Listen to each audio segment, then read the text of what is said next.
అత్త పెత్తనం, కోడలి పోరాటం తరహాలో ఇటు ఇరాన్ పెత్తనము, గల్ఫ్ దేశాల యొక్క పోరాటం మధ్యన ముందుగానే భారతదేశం గ్రహించింది. హార్ముజ్ జలసంధి మీద డిపెండెన్సీ తగ్గించుకుందన్నటువంటి లెక్కలని ఇక్కడ చెప్పుకొస్తున్నారు. హార్ముజ్ జలసంధి నుంచి మనకి 2010లో 61.1% ఆయిలు ఇవన్నీ తెప్పించుకునేవాళ్ళం.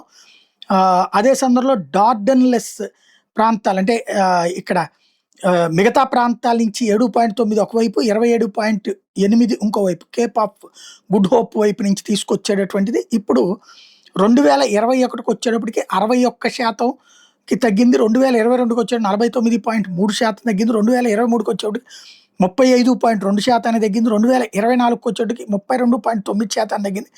2025కి 33%కి తగ్గింది. ఓవరాల్గా 33% ప్రస్తుతం మనం అక్కడి నుంచి తీసుకుంటున్నాం. మిగతాయన్నీ కూడా ఇతర ప్రాంతాల నుంచినే తీసుకుంటున్నాం అన్నటువంటి లెక్కలు చెప్తున్నారు అన్నమాట.